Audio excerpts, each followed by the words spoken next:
গত ভিডিওতে আমরা দেখেছি কিভাবে সি প্রোগ্রামে লুপ ফাংশন কাজ করে এবং আমরা কিভাবে লুপ ব্যবহার করে একই স্টেটমেন্ট বারবার এক্সিকিউট করাতে পারি। আজকে আমরা দেখব কিভাবে সি প্রোগ্রামিংয়ে কন্ডিশনাল স্টেটমেন্টগুলো ব্যবহার করা হয়। কন্ডিশনাল স্টেটমেন্টটা হচ্ছে আমরা যখন কোনো একটি প্রোগ্রামের কোনো ডিসিশন মেকিং করতে চাই সেই ক্ষেত্রে আমরা কন্ডিশনাল স্টেটমেন্টে ব্যবহার করি। ধরুন আমাদের কাছে একটি যে কোনো নাম্বার, সেটা হতে পারে কোনো একটা রেজাল্ট, কোনো একটা পরীক্ষার নাম্বার, এবং সেটা আমরা চাচ্ছি যদি সেই পরীক্ষার নাম্বারটা লেস দেন 33 হয় আর লেস দেন 40 হয় তাহলে আমরা বলবো ফেইল। আর যদি সেই নাম্বারটা গ্রেটার দেন 40 হয় সেক্ষেত্রে আমরা একটা রেজাল্ট দিতে যাচ্ছে, সেক্ষেত্রে আমরা একটা মেসেজ প্রিন্ট করব, সেটা হচ্ছে you have passed in the exam. এই প্রবলেমগুলো আমাদের এই ধরনের ডিসিশন মেকিং প্রবলেম সলভিং এর জন্য আমরা ইফ ইলস কন্ডিশনাল স্টেটমেন্টগুলো ব্যবহার করি। তো আমাদের কিভাবে ইফ ইলস কন্ডিশনগুলো ব্যবহার করতে পারি সেটা আমরা আজকে এই প্রোগ্রামের মধ্যে দেখব। তো প্রথমেই আমি একটা ইন্টিজার টাইপ ভ্যারিয়েবল নিব এবং সেখানে আমি একটা ভ্যারিয়েবল নেম দিব মার্ক। এরপর আমরা হচ্ছে একটা মেসেজ দিব, একটা মেসেজ প্রিন্ট করব, print F inter your number or inter your mark,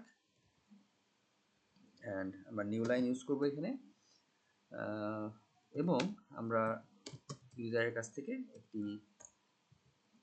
একটি ইনপুট নিব মার্কের ভিতরে।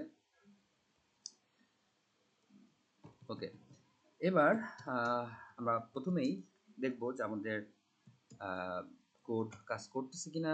সেক্ষেত্রে আমরা আগে প্রিন্ট করে দেখব যে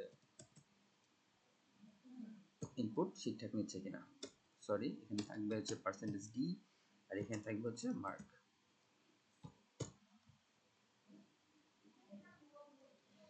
আচ্ছা, আমি যদি বলি 56, সেক্ষেত্রে আমাদের 56 আনসার দিচ্ছে। দ্যাট মিনস এটা আমাদের কাজ করতেছে। এখন আমাদের কাজ হচ্ছে আমরা একটি কন্ডিশনের ভিত্তিতে আমরা দুইটা মেসেজ প্রিন্ট করব।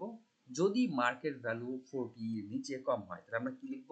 এই স্টেটমেন্টটা হবে ইফ, এরপর আমরা ফার্স্ট ব্র্যাকেট দিব। ফার্স্ট ব্র্যাকেটের ভিতরে আমরা আসলে আমরা কন্ডিশনটা জুড়ে দিব। এখানে আমরা বলবো ইফ মার্ক লেস দেন 40, তাহলে আমরা বলবো print F you have failed in the exam, failed in the exam। আর যদি না হয় else আমরা বলবো printf you have passed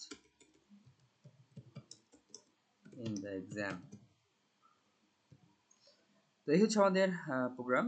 আমরা যদি এটাকে রান করি তাহলে আমরা এটাকে রান করলাম এবং আমরা একটা মার্ক দিব, আমরা বলবো 45, এবং আমাকে এখানে মেসেজ দেখাচ্ছে you have passed in the exam.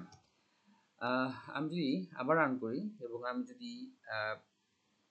35 দেই এবং সেক্ষেত্রে আমাদের বলবে you have fail in the exam.